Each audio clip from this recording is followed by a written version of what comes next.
법원 판단에 따라 서울마트와 백화점에서는 방역 패스가 중단됐지만 식당과 카페는 유지됩니다. 4명이던 사적 모임 인원은 6명으로 풀었지만 자영업자는 반발했습니다.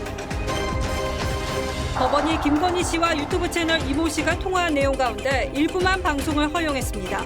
현재 수사 중인 사건 관련 내용은 금지됐습니다.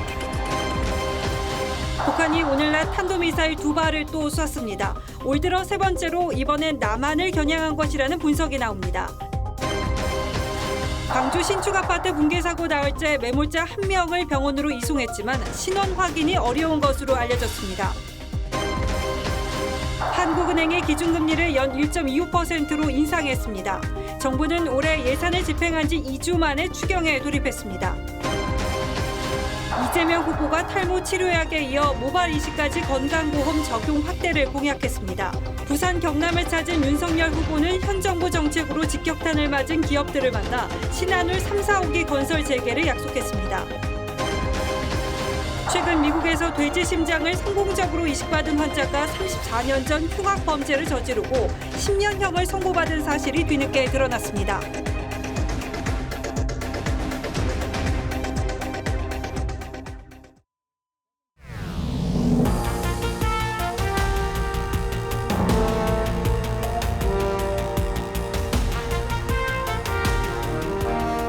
시청자 여러분 안녕하십니까? 뉴스9의 신동욱입니다. 법원이 방역 패스 없이는 백화점과 대형마트에 갈 수 없도록 한 정부 정책에 제동을 걸었습니다. 마트 같은 생활 필수 시설까지 가지 못하도록 한 건 과도하다고 본 겁니다. 그리고 청소년 방역 패스 역시 청소년들의 행복 추구권을 제한하는 만큼 즉각 중단하라고 지시했습니다. 다만 이번 결정은 서울에만 국한된 것이어서 다른 지역의 방역 패스는 그대로 유지됩니다. 더 자세한 내용은 이채연 기자가 안내하겠습니다. 서울행정법원이 방역 패스 의무화 효력을 중단시킨 곳은 서울 시내 대형마트와 백화점입니다. 면적 3,000제곱미터 이상인 상점과 마트, 백화점까지 방역 패스 의무화 대상에 포함시켜 미접종자의 기본 생활을 제한한 건 지나치게 과도하다고 본 겁니다. 다만 식당과 카페는 마스크를 벗고 음식을 먹는 곳임을 감안해 방역 패스가 있어야 들어갈 수 있도록 했습니다. 서울시장을 상대로 제기된 집행정지 신청이라 이번 법원 결정은 서울 시내에만 적용됩니다. 또 12세에서 18세 청소년의 경우 코로나 감염이 돼도 중증으로 이어질 가능성이 상대적으로 적다며 지난 4일 학원과 독서실의 방역 패스 효력 중단에 이어 청소년 방역 패스 자체에 대해서도 잠정 중단을 결정했습니다. 방역 패스 의무화에 반대하는 소송도 계속 이어지고 있습니다. 이 사람들은요, 아이 때문에 백신을 못 맞아요. 보건복지부는 법원의 결정 취지와 방역 상황을 종합적으로 검토하겠다며 오는 17일 중대본 회의를 열어 공식 입장을 내놓을 방침입니다. TV조선 이채연입니다. 그러나 정부는 오미크론 확산세가 심상치 않다고 보고 현행 거리 두기를 3주 더 연장하기로 했습니다. 다만 사적 모임은 6명까지 가능하도록 일부 제한을 풀었습니다. 밤 9시 영업 제한은 3주 동안 그대로 유지됩니다. 설 연휴를 잘 넘기는 게 지금으로서는 가장 시급한 과제라는 게 정부의 판단입니다. 이어서 성민혁 기자가 보도하겠습니다. 현재 전국적으로 적용되고 있는 사적 모임 제한 인원은 4명. 오는 17일부터 3주 동안 6명까지 2명 더 모일 수 있습니다. 다만 식당과 카페 같은 다중이용시설의 영업시간은 밤 9시로 유지됩니다. 방역 지표가 일부 개선됐지만 이미 지난주 오미크론 변이 점유율이 20%를 넘어 오는 21일쯤 우세종이 되고 다음 달 말엔 하루 환자가 최대 2만 명까지 폭증할 거란 전망이 나오기 때문입니다. 2주 뒤에는 설 연휴라는 우리 민족의 최대 명절이 예정되어 있습니다. 오미크론의 전파가 극대화될 위험성도 존재합니다. 20일부터 2주 동안은 설 명절 특별 방역 대책도 시행됩니다. 철도 승차권은 창가석만 판매하고 요양병원과 시설에선 대면 면회가 금지됩니다. 고속도로 휴게소에선 실내 취식을 할 수 없습니다. 이번 설 연휴도 고향 방문, 친지, 가족의 만남, 모임 자체를 자제해 주실 것을 다시 한번 요청드립니다. 정부는 하루 환자가 7,000명을 넘으면 오미크론 대응 단계를 발령합니다. 위중증 환자의 선택과 집중을 하고 나머지 환자 관리엔 동네 의원과 재택 치료를 활용한다는 전략입니다. 이를 위해 PCR 검사 대신 신속 항원 검사를 폭넓게 활용하고 자가 격리 기간도 현재 열흘에서 일주일로 줄일 계획입니다. 정부는 오늘부터 전국의 약국과 생활치료센터에 배송된 먹는 치료제도 60살 이상 고령자 등으로 점차 확대해 나가기로 했습니다. TV조선 성민혁입니다. 식당과 카페를 운영하는 자영업자들은 밤 9시 영업 제한이 풀리지 않으면서 이번 설 연휴 대목도 사실상 물 건너갔다고 판단하고 있습니다. 코로나 확산의 책임을 왜 자영업자들에게만 지우느냐며 분통을 터뜨리고 있고 집단 소송 그리고 집단 삭발식도 예고했습니다. 이유경 기자가 취재했습니다. 10년째 서울에서 순댓집을 운영하는 장정근 씨. 영업시간을 저녁 9시로 제한하는 사회적 거리 두기가 또다시 3주 연장된다는 소식에 망연자실입니다. 8시 정도가 되면 손님이 거의 들어오지 않습니다. 지난 2년 동안 그 피해는 뭐 말로 할 수 없을 정도로 너무 큽니다. 인원만 4명에서 6명으로 늘었을 뿐 업종 구분 없이 획일적으로 저녁 9시로 묶는 것도 이해하기 어렵다는 반응이 나옵니다. 업종별로 음식점은 9시만 해도 식사를 하고 나가지만 그 2차적으로 손님을 받아야 하는 호프나 아니면 단란주점 이런 데는 영업시간을 차등을 해서 백화점과 마트는 방역 패스 적용해서 제외됐는데 식당과 카페는 그대로 남은 것도 자영업자들의 어깨를 무겁게 합니다. 식당, 카페 같은 경우는 도대체 전혀 납득이 안 가요. 왜 저희만 왜 그러는지 이해를 할 수가 없단 말이에요. 참다 못한 자영업자들은 긴급 회의를 열고 오는 25일 삭발식을 진행하기로 했습니다. 24일 날 집단 소송하고 25일 날 그냥 삭발하고 그다음 일정 또 조정하기로 이렇게 결정을 했습니다. 정부의 방역 정책 혼선이 자영업자들을 추운 거리로 내몰고 있다는 지적입니다. TV조선 이유경입니다. MBC가 윤석열 후보 부인 김건희 씨의 사적 통화 내용을 공개하겠다고 예고하면서 정치권의 긴장감이 높아지고 있습니다. 국민의힘은 법원에 방송을 하지 못하도록 가처분을 신청했는데 일부 내용에 대해서만 방송 불가 결정이 내려짐으로써 예고한 대로 김 씨의 육성 녹음이 전파를 탈 가능성이 높아졌습니다. 먼저 전정원 기자가 보도하겠습니다. 김건희 씨가 한 유튜브 채널 이모 씨와 나눈 통화는 총 7시간 분량입니다. 김 씨 측은 동의 없는 녹음이라 수집 절차가 위법하다며 방송을 허용해서는 안 된다고 주장했지만 분명히 불법적인 녹음이고 헌법이 인정하는 음성권도 침해하는 것입니다. 법원은 방송금지 가처분 신청 일부 인용을 결정했습니다. 7시간 대화 중 재판부가 방송에 활용해선 안 된다고 본 부분은 크게 3가지입니다.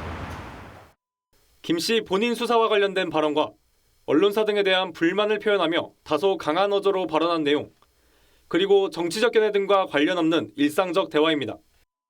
나머지 통화 녹취에 대해선 공익적 가치가 있다고 판단해 사실상 방송이 허용됐습니다. 김 씨가 유력 대통령 후보에게 영향력을 행사할 수 있는 사람인 만큼 어떤 정치적 견해를 가지고 있는지 국민들이 알 필요가 있다는 겁니다. 법원은 김 씨와 이 씨 간 대화 녹음은 통신비밀보호법에서 녹음을 금지한 공개되지 아니한 타인 간 대화에 해당하지 않는다고 판단했습니다. TV조선 전정원입니다. 국민의힘은 오늘 대규모 항의단을 구성해 MBC를 찾았습니다. 불법 녹취된 야당 후보 부인의 음성이 공영방송에서 보도된다면 선거 개입에 나쁜 선례를 남기게 될 것이라며 강하게 항의했습니다. MBC 앞에는 친여 성향의 시민단체 회원들까지 몰려들어 아수라장이 됐습니다. 이채림 기자가 취재했습니다. 김기현 원내대표와 국민의힘 의원들을 태운 버스가 MBC 사옥에 도착하자 수십 명이 몰려듭니다. 의원들의 항의 방문을 언론 탄압이라고 막아서는 MBC 노조원들과 민주당 지지자들, 유튜버들까지 수십 명이 뒤엉켜 아수라장이 됐습니다. 김 원내대표는 얼굴을 가격당하고 손에 부상을 입기도 했습니다. MBC는 끝내 권력의 편에 서서 국민의 목소리에 귀를 닫으려 하고 있습니다. 충돌 끝에 박성재 MBC 사장과의 면담이 이뤄지자 김 원내대표는 이재명 후보의 형수 욕설 파일을 건네며 이것도 방송하라고 했습니다. 국민의힘은 유튜브 촬영 담당 이모 씨가 의도를 갖고 접근해 사적 통화를 녹음한 건 꼼수 몰카와 같다며 이를 방송하는 건 서울시장 보궐선거 때의 생태탕 네거티브와 같다고 지적했습니다. MBC 제3노조도 녹취를 제공한 유튜브가 비방과 욕설도 마다하지 않는 취재 행태로 유명하다며 편향성에 대한 우려를 표했습니다. 민주당은 국민의힘의 MBC 항의 방문이 언론 간섭이라고 비판했습니다. 직접 찾아다니면서 언론의 자율성과 독립성을 침해하는 이런 간섭 행위를 하는 이 정당 참 보기 어렵습니다. 국민의힘은 법원이 방송금지 가처분 신청을 일부 기각한 것에 선거 개입의 나쁜 선례가 될 것이라고 유감을 표했고 민주당은 국민 상식에 부합하는 결정이라고 밝혔습니다. TV조선 이채림입니다. 대선이 다가오면서 북한의 도발도 심상치 않습니다. 사흘 만에 동해상으로 미사일 2발을 또 쐈습니다. 북한의 지금 도발은 사실상 다음 정부를 향한 메시지 예고편의 성격을 갖습니다. 동시에 꿈쩍도 하지 않고 있는 미국 바이든 행정부에 대한 경고도 포함되어 있겠죠. 청와대는 도발에 대한 규탄 대신 강한 유감이라고만 했습니다. 구민성 기자가 보도합니다. 단거리 탄도미사일로 추정되는 2발의 발사체를 탐지하였습니다. 북한이 오후 2시 41분과 52분 평안북도 의주에서 발사한 탄도미사일은 고도 36km까지 도달한 뒤 430km를 날아 동해상에 떨어졌습니다. 속도는 마하 6 정도로 알려졌습니다. 지난 11일 극초음속 미사일 발사 사흘 만이자 올 들어 세 번째 도발입니다. 군사 전문가들은 북한판 이스칸데르 미사일이나 북한판 에이테킴스로 추정하고 있습니다. 전술핵을 탑재할 수 있는 남한 공격용으로 이동식 발사대에서 발사하고 비행 중 고도를 높이는 풀업 기동을 하기 때문에 요격이 어렵습니다. 합참은 여러 가능성을 열어두고 분석 중이라고만 밝혔습니다.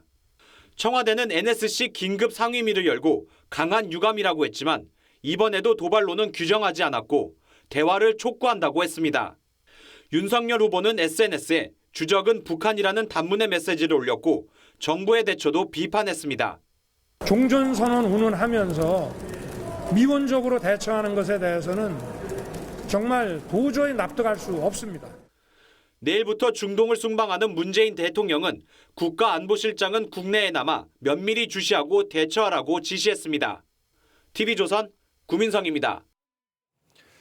북한이 이렇게 도발의 수위를 높여가는 건 미국에 대해서 경제 제재를 풀어달라는 뜻이 가장 강합니다. 지난 2차례 발사에 미국이 더 강한 경제 제재로 응수하자 이번 발사 9시간 전에는 그렇다면 우리도 더 강하게 나가겠다고 선언했습니다. 우리 대선과 한미 관계, 남북 관계 그리고 미중 관계까지 복합적으로 얽힌 이 고차원 방정식은 결국 다음 정부가 풀어야 할 과제가 될 겁니다. 이어서 권은영 기자입니다. 대화를 강조해온 미국이 극초음속 미사일 연속 발사에 제재를 단행하자 북한은 무력 도발로 맞대응했습니다. 대북 제재 발표 다음 날 블링컨 국무장관은 북한의 미사일 발사는 관심을 끌려는 것이라며 책임을 물을 것이라고 공개 경고했습니다. We have a number of tools in our arsenal. We will continue to call on those tools to hold to account the DPRK. 극초음속 미사일은 요격이 불가능하다는 점에서 동북아 안보 지형을 뒤바꿀 게임 체인저란 인식 때문입니다. 북한은 미사일 발사 9시간 전 더욱 강력하고도 분명하게 반응하지 않을 수 없다며 추가 도발을 예고했습니다. 연초부터 북한의 도발로 미북 간의 강대강 대치 국면이 이어지면서 문재인 대통령이 추진해온 종전선언은 사실상 힘들어졌다는 분석입니다. 지속 가능한 평화로 제도화하는 노력을 임기 끝까지 멈추지 않겠습니다. 이런 가운데 미국과 일본이 지난주 북한 극초음속 미사일 대응을 위한 공동연구에 합의하면서 한미일 안보협의 시스템이 약화될 수 있다는 우려도 커지고 있습니다. TV조선 권은영입니다.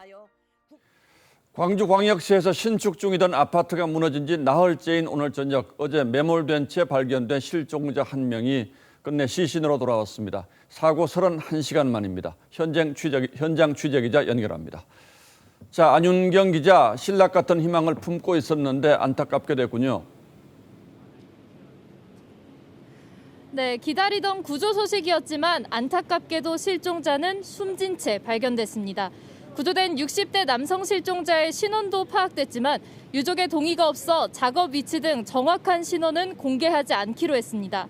소방당국은 오늘 저녁 6시 49분쯤 실종자 1명을 구조해 병원으로 이송했습니다. 구조 당시 실종자는 작업복을 입고 있었고 신체는 일부가 훼손된 상태였습니다. 소방당국은 어제 오전 11시 14분쯤 지하 1층 계단 난간에서 실종자 1명을 발견했습니다.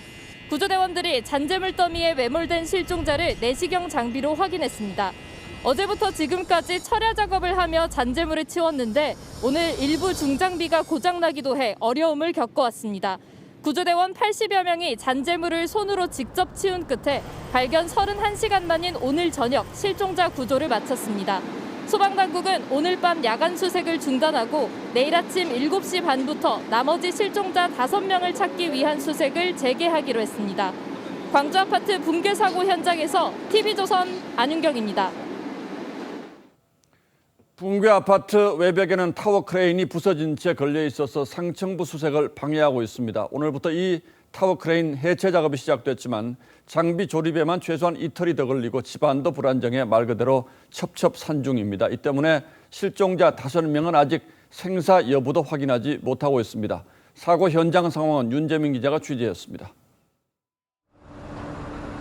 부서진 외벽에 타워 크레인이 위태롭게 서 있습니다. 140m 높이 타워 크레인은 고정장치도 뜯겨나갔습니다. 추가 붕괴 위험 때문에 상층부 수색까지 가로막고 있습니다. 구조당국은 오늘 높이 170m, 무게 1200톤짜리 대형 크레인을 현장에 투입했습니다.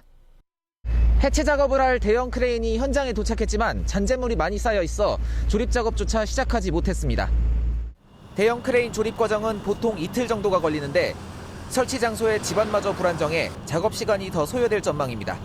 집안 안정성을 확보하지 못해 지금도 지금 테스트 중이고 그 테스트를 완료해서 명일부터는 그 조립이 가능할 수 있도록.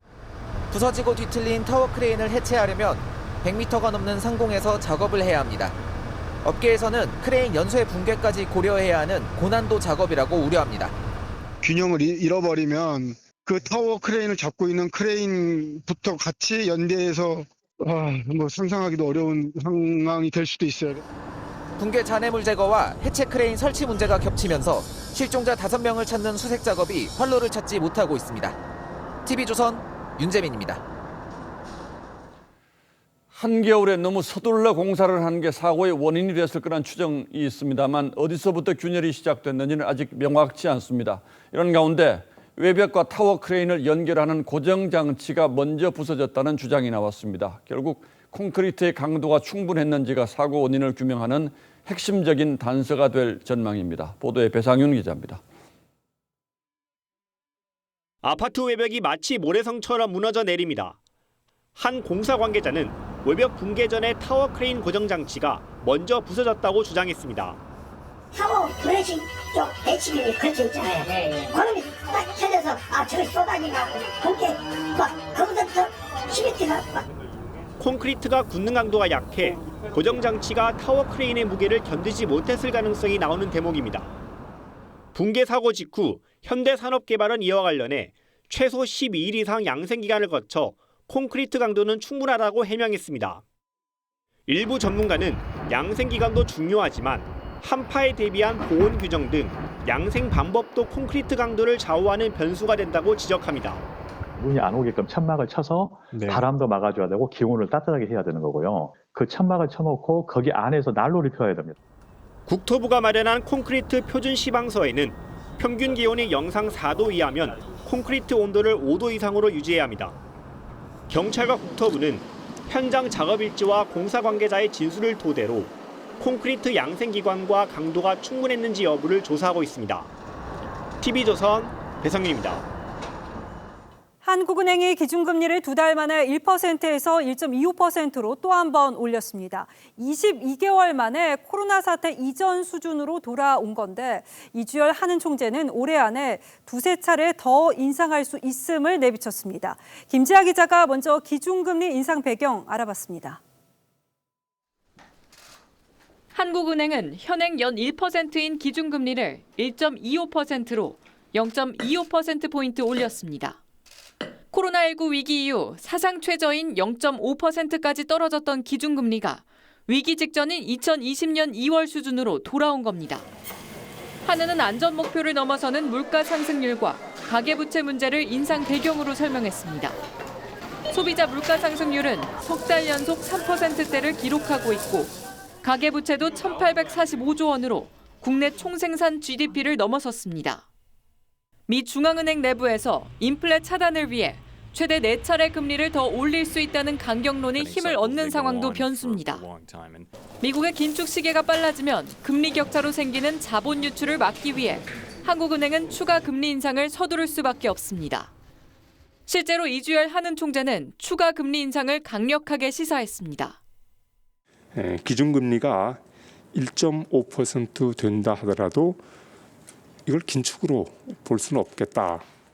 이 때문에 올해 기준금리가 1.75%나 2%까지 오를 수 있다는 전망이 나옵니다. 하지만 여전한 오미크론 확산세 속에서 자칫 빠른 기준금리 인상이 경기 회복에 찬물을 끼얹을 수 있다는 우려도 있습니다. TV조선 김자입니다. 이번 금리 인상으로 5달 사이 기준금리가 0.75%포인트나 올랐습니다. 이렇게 기준금리가 빠르게 오르면서 늘어나는 이자 부담만 10조 원에 육박합니다. 여기다 은행들은 정부의 대출 규제에 발맞춰서 가산금리까지 올리고 있어서 이자 폭탄은 현실이 되고 있습니다. 자영업자들에게는 생존으로 연결되는 일입니다. 임유진 기자입니다. 서울에서 보거집을 운영하는 A씨. 정부의 거리두기 조치로 손님이 줄어 이자만 겨우 갚으며 버텼는데 대출금리까지 오르면서 60년 된 가게 문을 닫아야 하나 고민입니다. 버티기가 힘들어요, 지금. 가게를 어떻게 이제 처분해서 거기 보증금을 빼서 갚는 방법 말고는 지금 벌어서 갚는 거는 조금 힘든 상태죠. 한은은 지난해 8월 이후 기준금리가 0.75%포인트 오르면서 가계가 부담할 추가 대출 이자가 연 10조 원에 육박하는 것으로 추산했습니다. 1인당 부담은 연 48만 원 늘어납니다. 이미 시중은행의 주택담보대출 변동금리는 최고 5%를 넘어선 상태.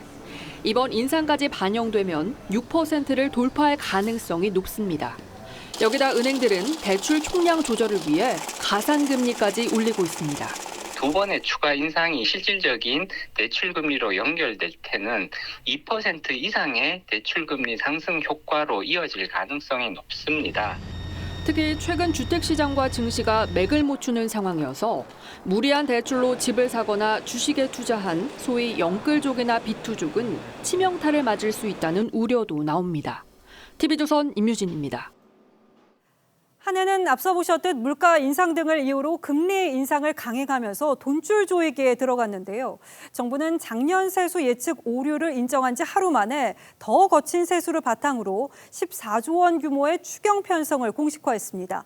소상공인 지원 등을 위해서 필요하다는 설명이지만 1월 추경은 사상 유례가 없던 일입니다. 송병철 기자입니다.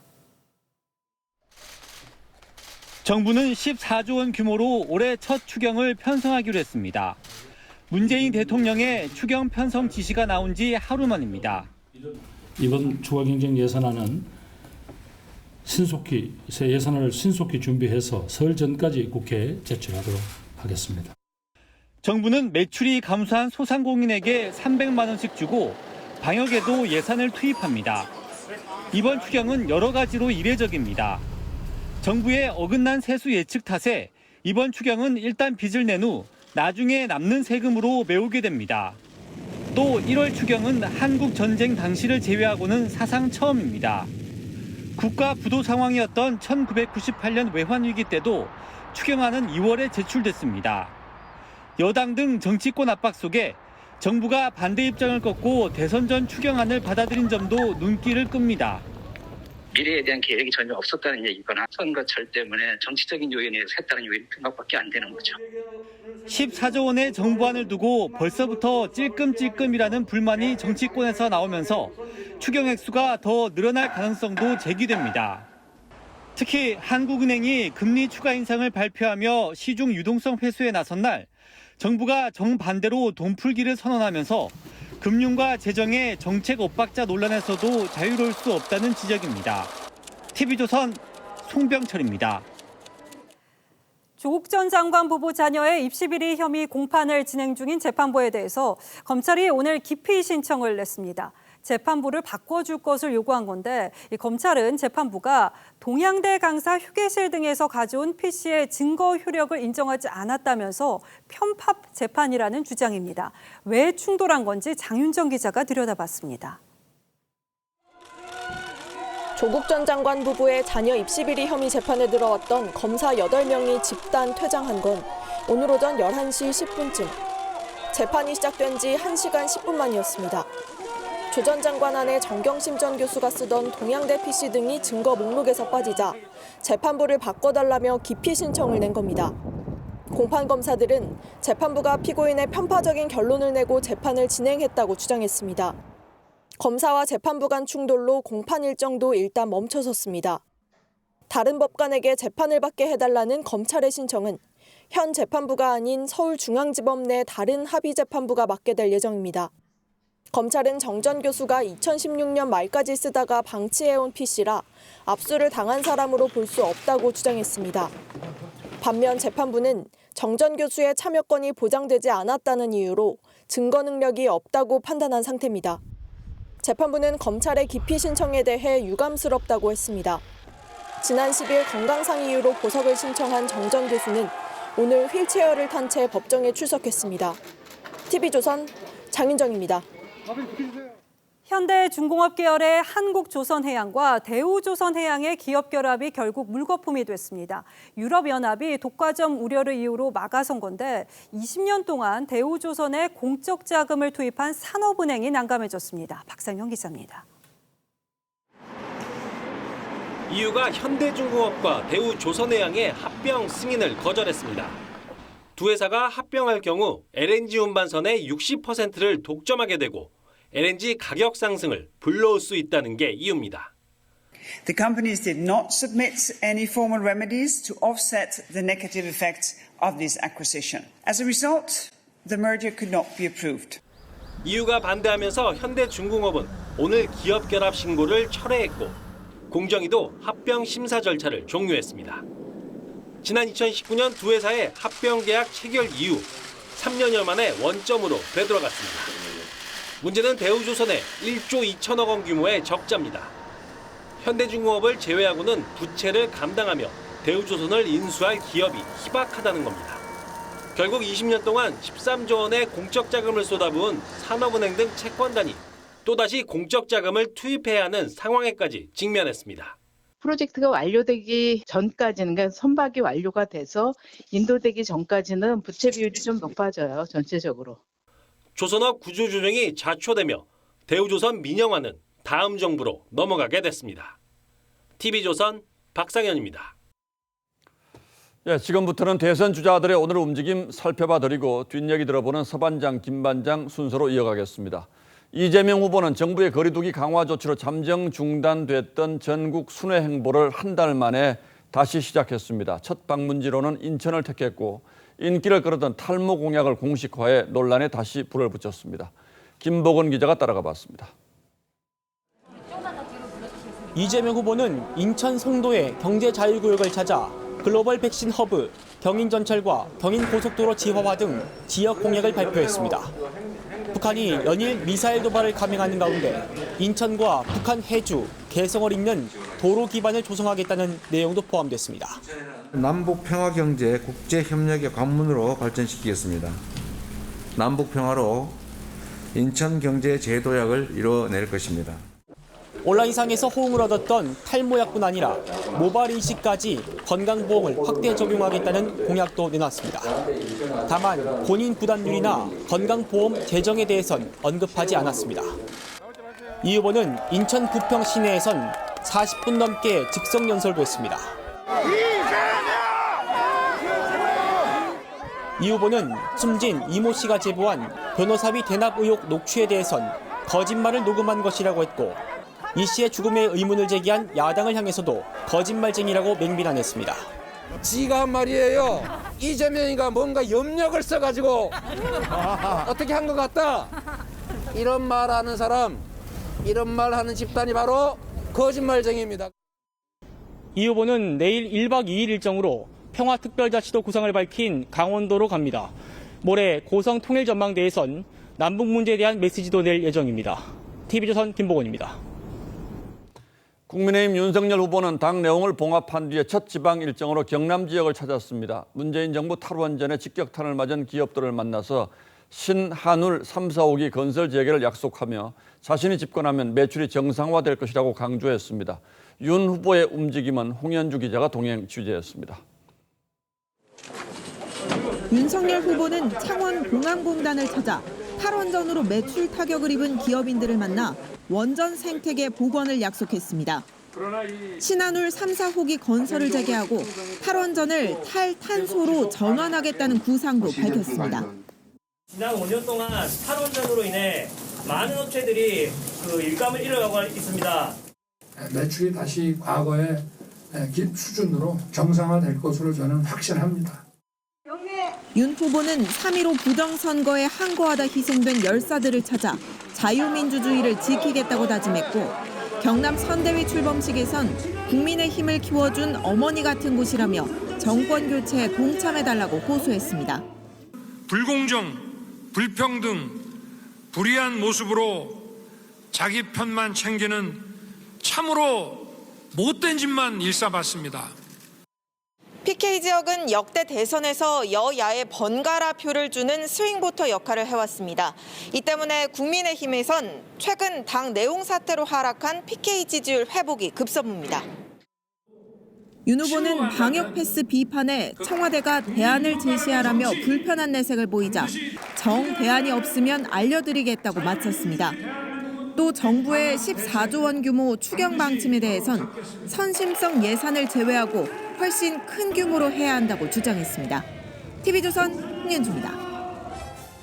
정의당 심상정 후보가 집거 사흘 만에 당 지도부와 만나서 그간의 소회와 향후 거취에 대한 입장을 밝혔습니다. 일단 후보 사퇴는 하지 않는 걸로 정리가 된 것 같은데 특단의 쇄신 없이는 당의 존립이 흔들릴 수 있다는 우려는 여전합니다. 보도에 최지원 기자입니다. 경기도 고양시 심상정 후보 자택 앞에 힘내라는 응원 현수막이 걸렸습니다.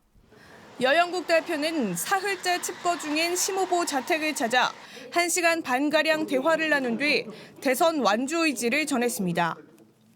진보 정치의 소명을 포기하지는 않겠다라는 것으로 볼 때 후보 사퇴는 고려하지 않고 있는 것으로 일정 재개 시점에 대해선 이번 주말을 넘기지 않을 것이라고 했습니다.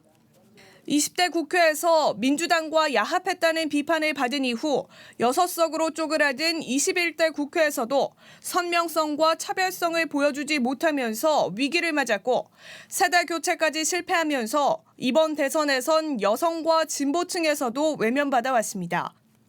탈당하겠다, 당 간판을 내려야 한다는 등 당원들의 비판이 이어지는 가운데 어떤 쇄신안이 나올지가 중요해졌습니다.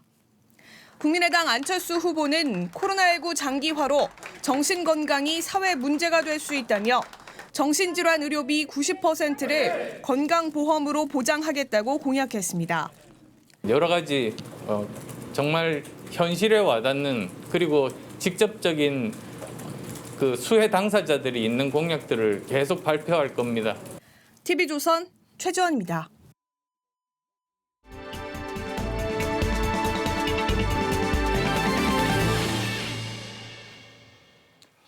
예, 대선 전국의 깊숙한 뒷얘기를 들어보는 대선 설명서 서반장, 김반장 시간입니다. 자, 오늘도 여당의 서주민 반장 먼저 시작하죠. 네. 오늘 설명서는 문의 핍박입니다. 이거 눈치채셨겠지만 송영길 대표가 최근 이재명 후보가 문재인 정부에서 탄압을 받던 사람이다 이렇게 주장한 데 대한 얘기입니다. 예. 이재명 후보가 그런데 이제 뭐 해경궁 김씨 사건 그리고 허위 사실 공표로 이제 수사와 재판을 받기는 했지만 그걸 여당 대표가 그 탄압이라고 하기까지 좀 표현하나 좀 의아하긴 했습니다.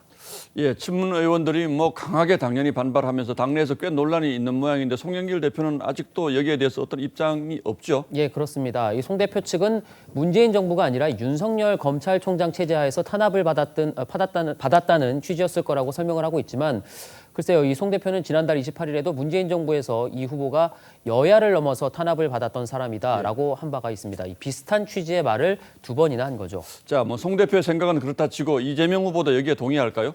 예, 2018년 경찰은 문 대통령을 비방하고 또 이 호남을 비하하는 등의 글을 올린 트위터 계정, 이른바 이 해경공 김 씨 소유의 소유주가 김혜경 씨라고 결론을 내고 검찰에 송치를 했었던 적이 있는데 당시 이 후보가 했던 말을 들어보시죠. 진실보다는 권력을 선택했다. 저들이 바라는 바 이 저열한 정치 공세의 목표는 이재명으로 하여금 일을 못하게 하는 겁니다. 예, 물론 이후 검찰에서는 증거가 불충분하다면서 무혐의 처분을 내렸습니다. 이게 사실은 그 대표적인 친문 인사죠. 전해철 현재 그 행안부 장관이 고발을 하면서 촉발이 된 사건인데 그거를 뭐 저열한 정치 공세라고 표현했던 거군요. 자, 그렇긴 합니다만 한편으로는 지금 정권 교체 여론이 더 높기 때문에 결국은 문재인 정부와 차별화할 수밖에 없다 이렇게도 읽힙니다만. 예, 그래서 당 일각에서는 이 위기감의 발로라는 얘기가 나옵니다. 어떤 정부건 이 신구 권력 간의 갈등이 반복되었듯이 이재명 정부가 들어서면 이 친문 인사들에 대한 정치 보복 내지는 이 견제가 있을지 모른다는 거죠. 과거 야권으로 보면 이제 약간 친박 계간 갈등처럼 말하자면 문의 핍박이 이의 핍박으로 연결될 수도 있다. 이런 겁니까? 예, 그렇습니다. 이 정권 교체가 아니더라도 세력 교체에 대한 불안감이 있는 겁니다. 실제로 집권 초 이 사정 정국이 벌어지게 되면 결국에는 친문 핵심들이 타깃이 될 수도 있을 텐데 이 친문 인사들이 민감한 반응을 보이는 것과도 무관치 않다는 해석이 나옵니다. 실제로 이 후보는 기재부를 비롯한 정부 부처들을 노골적으로 비판하고 있습니다. 지금 이렇게 소액으로 해가지고 이게 효과가 있을지 모르겠어요. 참. 따뜻한 안방에 있으니까. 예, 어쨌든 뭐 여권에서 지금 아슬아슬한 줄타기가 벌어지고 있는 셈인데 이게 여권의 표심에 어떤 영향을 미칠지는 좀 더 지켜봐야 되겠네요. 자, 야당의 김정우 반장은 뭘 준비했습니까? 오늘 야당 설명서는 이렇게 세대 포위론의 실체입니다. 세대 포위론, 이거는 이준석 대표가 주장해온 말이죠. 과거 선거에서는 지역 구도가 중요한 변수였는데 이번에는 세대다 뭐 이런 뜻입니까? 네, 맞습니다. 전통적인 지역과 조직 기반이 아니라 세대를 이렇게 공간화해서 지지층을 넓혀가는 새로운 선거 전략입니다. 기존의 야권 성향이 강한 그 6070 세대에 더해서 2030 세대를 집중 공략해 40대를 포위하겠다 이런 겁니다. 세대에 맞는 공약을 내고 그를 기반으로 세대 간의 결합으로 이기는 방식이 이제 저희 당의 주 전략이. 설명은 그럴듯한데 어쨌든 선거 전략이라는 게 일단은 우선은 이 지지층을 먼저 결집을 시켜서 투표장으로 데리고 오는 게 우선 아닌가요?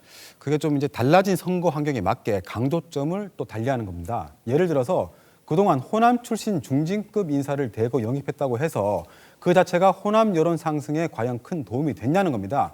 그것보다는 오히려 세대 결집과 확장이 약세 지역을 공략하는 더 효과적인 전략이다. 이런 논리입니다. 예, 뭐 서 반장도 지적했듯이 이론적으로는 그럴듯한데 실제로 이게 효과가 입증된 사례가 있습니까? 최근 여론조사를 보면 윤석열 후보의 지지율 회복세 배경에 20대 표심 변화가 있습니다. 최근 한 달 반 동안 그 한국갤럽의 20대 지지도를 보면 이재명 후보는 큰 변화가 없지만 윤석열 후보는 크게 떨어졌다가 이렇게 반등을 합니다. 그리고 이번 주 나온 다른 조사들도 한번 보겠습니다. 그 20대 지지율에서 윤석열, 안철수 두 후보가 다른 세대에 비해서는 상대적으로 강세를 보이고 있습니다. 그런데 2030이 특히 남성 표심에 주력하다 보면 뭐 상대적으로 중노년층이나 아니면 여성 표심은 또 잃을 수도 있는 거 아닌가요? 그런 리스크가 있는 건 사실입니다. 하지만 이번 대선에서는 2030 세대가 핵심 스윙 보터로 꼽히고 있습니다. 특히 2030이 쏠리는 쪽으로 전체 표심이 움직이는 그 밴드웨건 효과까지 감안한 새로운 전략이라고 볼 수 있겠습니다. 근데 사실 2030 세대가 전통적으로 여권에 좀 지지를 많이 보내왔었잖아요. 그리고 또 이재명 후보도 가만히 있는 게 아니라 상당히 공을 들이고 있기 때문에 그렇게 일방적으로 갈지는 않을 것 같은데요. 그래서 국민의힘도 그 원래 선대위에서는 이런 과감한 전략을 선택하지 못했습니다. 근데 하지만 당내 분란으로 지지율이 크게 떨어진 데다가 안철수 후보의 상승세까지 맞물리니까 결국 극약 처방 차원에서 여가부 폐지와 병사 월급 공약, 그리고 이렇게 윤 후보가 e스포츠 대회장까지 찾는 초강수를 뒀는데 이게 일단은 지지율 반등이란 효과로 나타나고 있는 겁니다. 예, 최종적인 결과는 물론 선거를 치러봐야 알겠습니다만 뭔가 이념 대결이라든지 지역 대결 구도와는 또 다른 큰 추세의 변화가 있는 것 같긴 합니다, 분명히. 예, 오늘도 두 반장 잘 들었습니다.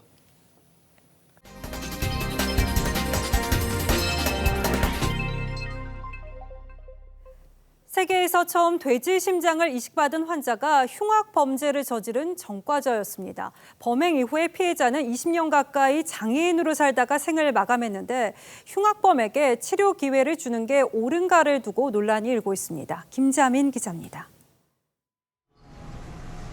데이비드 베넷은 돼지의 심장이라도 이식받길 원했습니다. This was his best hope of getting out of the hospital and having somewhat of a normal quality of life. 그런데 알고 보니 34년 전 동창에게 흉기를 휘두른 범인이었습니다. 부인이 동창의 무릎에 앉은 걸 보고 흉기를 9차례나 휘둘렀습니다. 징역 10년을 선고받은 베넷은 6년을 복역한 뒤 가석방됐습니다. 반면 피해 동창은 하반신이 마비돼 휠체어에 의지해야 했고 합병증 때문에 41살에 생을 마감했습니다. 피해자의 누나는 베넷은 돼지 심장으로 삶의 기회를 얻었지만 내 동생은 그로 인해 죽음을 맞았다며 그는 살인범이라고 분노했습니다. 워싱턴 포스트도 미국에서만 매일 장기 이식을 못 받아 17명이 사망한다며 흉악범이 생명 구제를 받는 건 비양심적일 수 있다고 지적했습니다. 병원 측은 모든 환자는 배경과 관계없이 치료받아야 한다는 입장입니다. 수술 일주일째. 베넷은 의료진의 예상보다 빠르게 회복 중입니다. TV조선 김자민입니다. 엘리자베스 영국 여왕이 가장 예뻐했던 아들 앤드루 왕자는 20년 전 성폭행을 했다는 의혹을 받아왔죠. 여왕이 결단을 내려서 왕실의 모든 직함을 박탈했습니다. 민사재판의 가해 당사자로 확정되자 더 이상 참을 수 없었나 봅니다. 이유진 기자입니다. 여왕과 담소를 나누는 남성. 차남 앤드루 왕자입니다. 3남 1녀 중 가장 아꼈지만 더 이상은 아닙니다. 미성년자 성폭행 의혹으로 재판을 받게 되자 여왕은 앤드루를 내쳤습니다. 왕실은 앤드루의 군 관련 직함과 왕실 후원자로서의 자격을 박탈했다고 밝혔습니다. 군 출신 인사들이 직함 유지에 분노한다는 공개 서한을 낸 직후입니다. Uncomfortable for serving soldiers to have to pay toasts and tributes who doesn't match the standard. 왕실 고위직을 예우하는 칭호, 전하를 붙여서도 안 됩니다. His Royal Highness any longer. He's not a senior royal role. He will no longer be able to represent the Queen. 앤드루는 2001년 런던과 뉴욕 등에서 제프리 앱스타인과 함께 17살이던 여성을 여러 차례 성폭행한 혐의를 받고 있습니다. 그동안 의혹을 부인해 왔는데 이 여성이 미국 법원에 낸 민사소송의 재판부는 미국에 와서 재판을 받으라고 명령했습니다. He knows what he's done and he can attest to that. 이에 대해 여왕이 결국 인내심을 잃었다고 영국 언론들은 전했습니다. TV조선 이유진입니다. 가수 산울림으로 배우로 DJ로 다방면에서 활발히 활동하는 김창완 씨가 이번에는 화가로서 역량을 드러냈습니다. 전시회도 열었습니다. 최은정 기자가 만났습니다. 행복이 느껴지는 온화한 미소. 아기가 태어나 처음 본 엄마의 얼굴을 그렸습니다.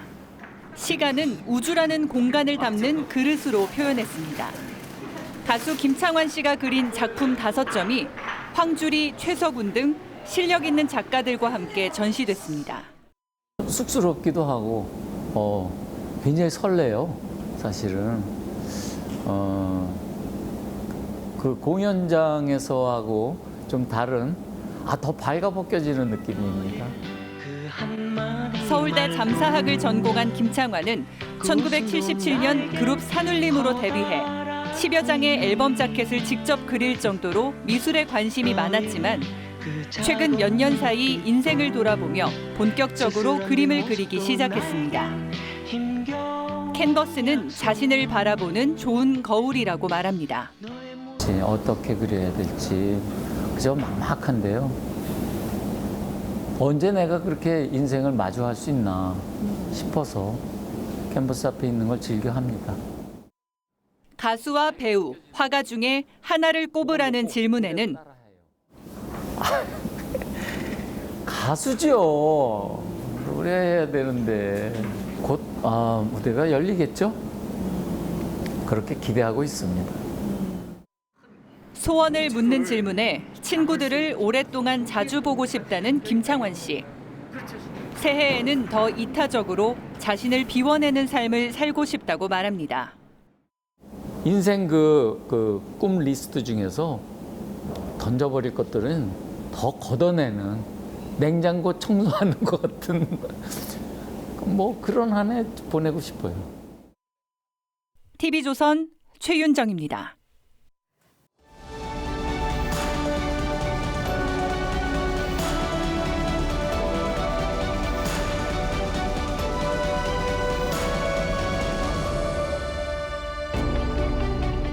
공군사관학교에는 기체와 한몸이 된 두 파일럿의 흉상이 있습니다. 아버지 박명렬 소령과 아들 박인철 대위입니다. 아버지는 아들이 5살 때 팬텀기를 몰고 훈련하다 순직했습니다. 아들은 고생하는 홀어머니를 보며 아버지를 원망했다죠. 하지만 아버지를 향한 애정과 그리움은 빨간 마우라에 대한 동경으로 바뀌었습니다. 집안의 반대를 무릅쓰고 파일럿이 돼 아버지처럼 목숨까지 바칠 수 있는 조종사가 되겠다고 했습니다. 그리고 한 달 뒤 KF-16을 몰고 나갔다가 추락해 아버지 곁에 묻혔습니다. 어린이날 에어쇼에서 묘기를 부리던 전투기가 요동치다 인근 잔디밭으로 추락했습니다. 숨진 조종사 김도현 중령의 왼손은 가속 스로틀을, 오른손은 조종관을 쥐고 있었습니다. 비상탈출 손잡이만 당기면 목숨을 구할 수 있었겠지만 왜 끝까지 조종관을 놓지 않았겠습니까? 기체가 관람석으로 추락하는 걸 막기 위해 그랬던 겁니다. 객석에는 수많은 어린이를 포함해 1,300여 명이 앉아 있었습니다. 엊그제 F-5E 사고로 순직한 심정민 소령이 민가 추락을 피하려다 탈출하지 못한 것으로 판단된다고 공군이 밝혔습니다. 심 소령은 이젝션을 2번 외치며 탈출 의사를 관제탑에 알렸습니다. 하지만 야산에 추락할 때까지 10초 동안 탈출 손잡이를 당기는 소리는 블랙박스에 녹음되지 않았다고 합니다. 공군은 탈출할 시간이 충분했지만 주민의 희생을 끝까지 막아보려다 시기를 놓친 것 같다고 했습니다. 추락 지점 인근에는 400가구 아파트와 요양원, 대학 캠퍼스 그리고 공장이 밀집해 있었습니다. 그의 살신성인을 기리는 마음이 애틋할수록 그의 희생을 부른 구조적 문제는 없었는지 냉정하게 들여다봐야 합니다. 공군이 F-5기를 운용한 지도 30년이 됐습니다. 지금도 80대가량 보유하고 있고 앞으로도 8년쯤 더 사용해야 한다고 합니다.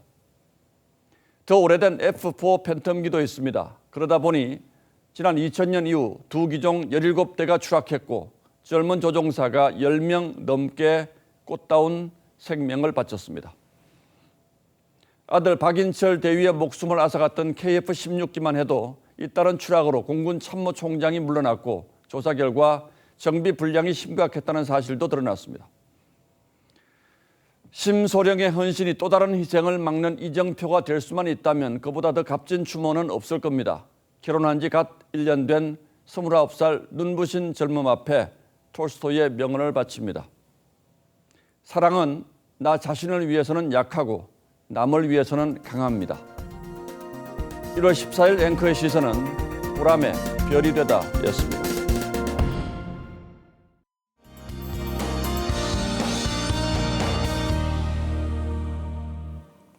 내일 오후부터 모레 아침까지 중부 지역을 중심으로 비나 눈이 오겠습니다.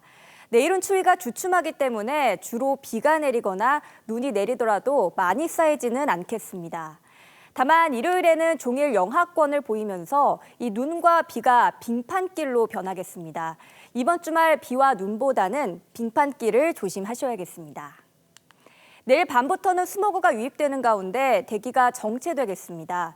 따라서 일요일까지 미세먼지 농도가 일시적으로 나쁨 단계를 보이겠습니다. 또 주말 동안 눈비가 충분하게 내리는 게 아니기 때문에 건조한 날씨는 계속되겠습니다. 화재 사고, 특히 산불 사고 조심하시기 바랍니다. 내일 기온은 오늘보다 높겠는데요. 서울의 낮 기온이 3도, 대구는 7도까지 오르는 등 한낮에는 영상권을 회복하겠습니다. 날씨였습니다. 1월 14일 금요일 뉴스9은 여기서 모두 마치겠습니다. 시청해주신 여러분 고맙습니다.